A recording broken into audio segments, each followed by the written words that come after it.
பிள்ளைங்கள்லாம் அம்மாட்ட கேட்குறது என்னது? அம்மா, அமைதி வேணும், நிம்மதி வேணும், ஆனந்தம் வேணும், இதுதானே? அதாவது இதை எப்படி சொல்கிறது அப்படின்னா, ஒரு குழந்தை இருக்குது. அந்த குழந்தை ஒரு கூட்டத்தில் அம்மாவை தொலைச்சிருது. அம்மாவை விட்டுட்டு ரொம்ப தூரம் தள்ளி போயிடுது.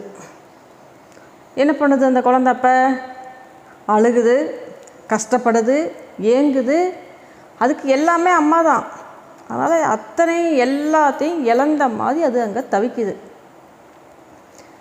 அங்கே பக்கத்தில் இருக்கிறவங்கெல்லாம் அந்த குழந்தைக்கிட்ட சாக்லேட் கொடுத்து, பொம்மை கொடுத்து சமாதானப்படுத்துகிறாங்க. ஆனால் அந்த குழந்தை அந்த பொம்மையும் சாக்லேட்டை கையில் வாங்கிக்கிட்டு அப்பையும் அது அழுகுது, கத்துது.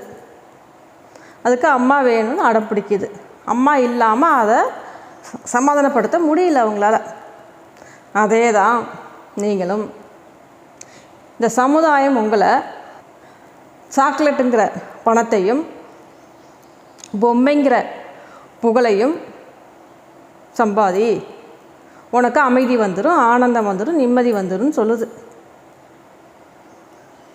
நீங்களும் பணம் சம்பாதிக்கிறீங்க, நல்ல வசதியோடு வாழ்கிறீங்க, நல்ல உறவுகள்லாம் கூட இருக்காங்க.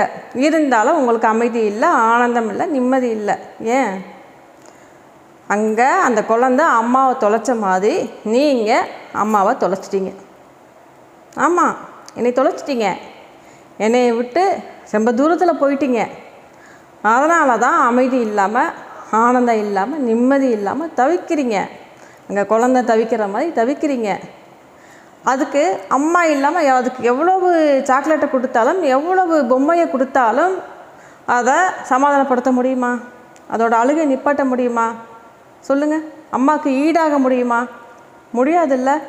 அதை திரும்ப அவங்க அம்மாக்கிட்ட கொண்டு போய் ஒப்படைச்சாதான் அது துள்ளி குதிக்கும், அழுகிறத விடும், ஆனந்தத்தில் துள்ளி குதிக்கும். அதே தான் நீங்களும்.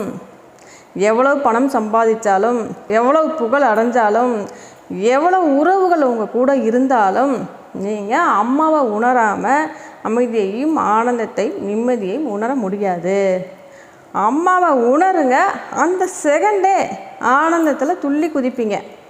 அதாவது அம்மா கண்ணுக்கு தெரியாத ஒரு சக்தியாக இருக்கும்போது அதை யாராலையும் உணர முடியலை. எவ்வளவோ ஞானிகளும் மகான்களும் உங்களை முயற்சித்தாங்க உணர வைப்பதற்கு, எவ்வளவோ முயற்சி பண்ணாங்க. ஆனால் உணர முடியல. ஏன்? அது கண்ணுக்கு தெரியாத உருவமாக இருந்தனால எல்லாராலையும் உணர முடியலை. அதே மாதிரி ஒரு கல்லுலையும் ஒரு சிலையிலையும் செயல்படும் போது என்ன பண்ணுறீங்க? அப்போ பக்திங்கிற பெயரிலையும் பரிகாரங்கிற பெயரிலையும் போய் மூட நம்பிக்கையில் போய் சிக்கிக்கிறீங்க. அதற்குத்தான் எளிமையாக நீங்கள் அம்மாவை உணர்வதற்குத்தான்.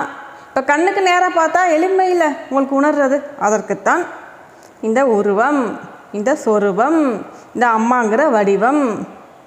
அதனால் நீங்கள் இருக்கிற இடத்துலேருந்தே அம்மாவை உணருங்க. மொபைலில் அம்மாவை பார்த்தாலே உங்களால் உணர முடியும். கண்ணை மூடி ஒரு செகண்டு அம்மான்னு கூப்பிட்டாலே அம்மாவை உங்களால் உணர முடியும். அப்போ தெரிஞ்சுக்குவீங்க, நம்ம அம்மாடா, நம்ம அம்மா வந்துட்டாடா அப்படின்னு. அங்கே எப்படி அந்த குழந்தை அம்மாவை பார்த்தோன்னே துள்ளி குதிக்குமோ அதே மாதிரி அம்மாவை உணர்ந்த பிறகு சந்தோஷத்துலையும் ஆனந்தத்துலையும் மகிழ்ச்சியிலையும் துள்ளி குதிப்பீங்க.